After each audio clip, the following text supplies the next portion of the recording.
Hai hai hai, halo teman-teman, kembali lagi dengan saya Rina. Pada video kali ini saya akan menjelaskan tentang produksi sinar X-ray dan material-material apa saja yang dibutuhkan untuk menghasilkan sinar X-ray tersebut. Nah, untuk itu ikuti saya terus dalam video kali ini ya. Kita langsung mulai pada bagian pertama. Yang pertama tentunya ada tabung X-ray. Sinar X-ray tidak mungkin dihasilkan begitu saja tanpa adanya sebuah tempat atau wadah untuk menghasilkan sinar X-ray tersebut. Nah, di depan ini terdapat dua gambar tabung X-ray yang terlihat dari depan atau tampak dari luar dan juga tampak dari dalam tabung X-ray tersebut. Selanjutnya kita akan membahas bagian-bagian dari tabung X-ray ini. Nah, di sini ada bagian dari tabung X-ray.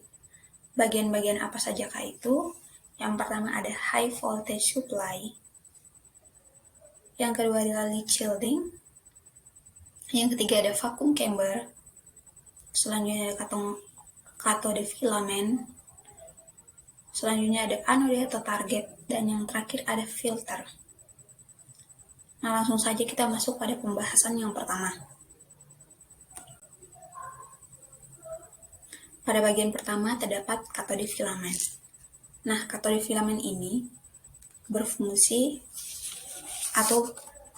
sebagai tempat produksinya elektron. Cathode filament ini terbuat dari bahan tungsten. Kenapa terbuat dari bahan tungsten? Karena mempunyai nomor atom yang tinggi dan juga titik lebur yang tinggi, berkisaran 3422 derajat Celcius. Nah, cathode filament ini berkatun negatif dan juga berbentuk spiral, dan jika diberi tegangan miliampere dapat melepaskan elektron.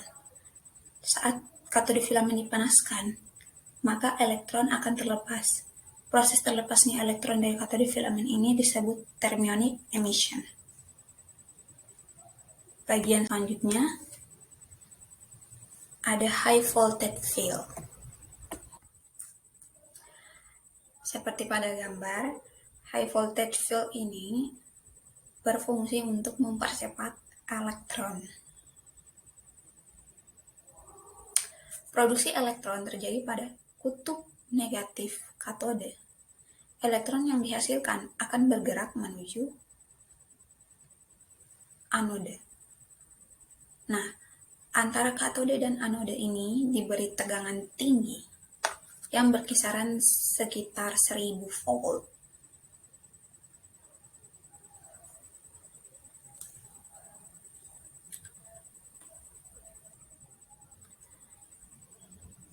Selanjutnya, 1000 volt itu didapatkan dari transformer yang ditembakkan di antara katode dan anode.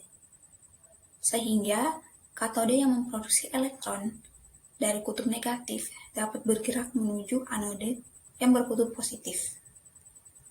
Selanjutnya ada vacuum chamber. Nah, vacuum chamber ini berfungsi seperti memindahkan atau membuat tabung X-ray ini menjadi hampa udara, karena salah satu karakteristik dari tabung X-ray adalah hampa udara. Nah, di vacuum chamber ini, tempat hampa udara di sini akan disaring. Jikalau ada udara yang masuk seperti molekul air seperti oksigen, nitrogen, karbon dioksida, itu akan dibelokkan. Atau dalam vacuum chamber ini terjadi proses Bremsstrahlung, di mana elektron-elektron yang masuk akan dibelokkan sehingga elektron atau molekul itu tidak dapat mengenai target atau anode. Oleh sebab itu, elektron akan bergerak langsung menuju ke katode.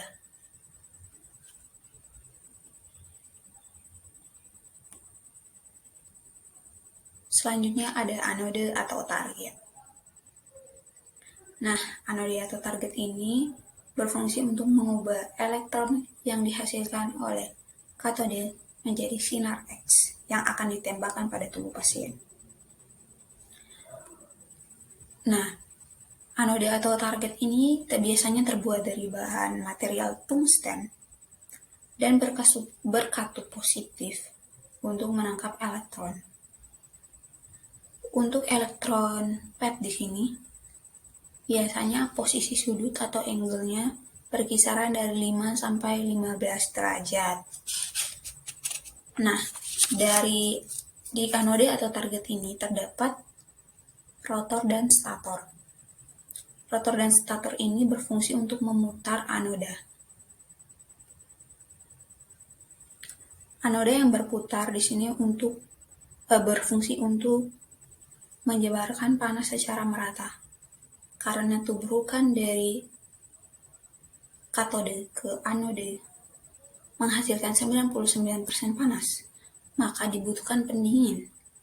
Nah, pendingin ini berfungsi untuk mengembalikan fungsi agar anode ini tidak rusak.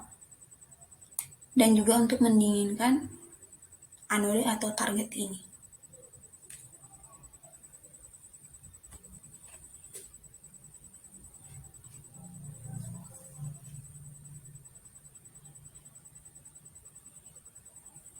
Selanjutnya ada material dari anode.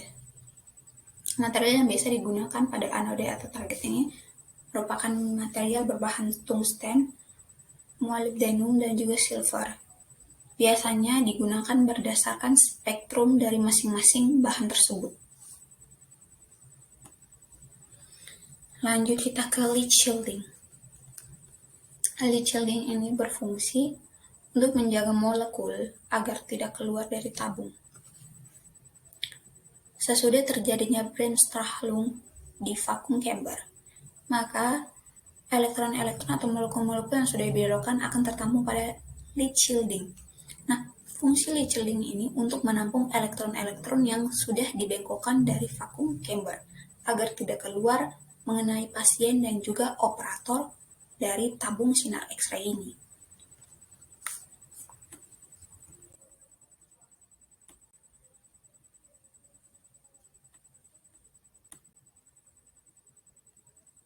Selanjutnya masih dalam lead shielding, di sini ada window.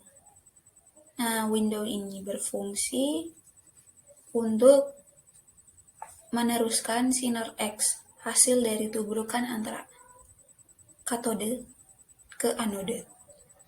Window ini biasa terbuat dari bahan berelium dengan aluminium yang tipis, sehingga memudahkan menembusnya sinar X dari hasil tubrukan katode dan anode.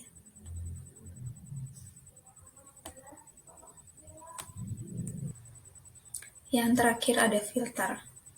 Nah, filter ini berfungsi untuk menyerap foton dengan energi rendah untuk mengurangi dosis radiasi yang berlebihan kepada pasien.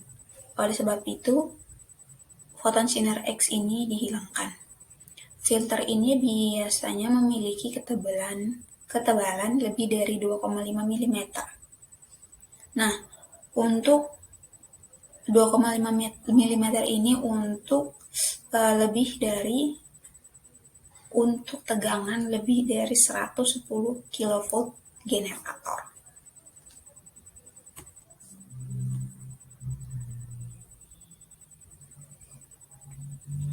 Untuk tabung X-ray sendiri ada berbagai tipe atau jenis. Nah, pada video ini saya menggunakan yang anodenya dapat diputar atau menggunakan rotor dan stator tadi. Oke teman-teman, demikian. Oke teman-teman, jadi itu tadi sedikit mengenai proses terjadinya atau proses produksinya sinar X dari dalam tabung X-ray. Terima kasih sudah menonton video ini sampai akhir. Tetap support saya dengan like, komen, dan juga subscribe. Terima kasih dan sampai jumpa di video-video berikutnya.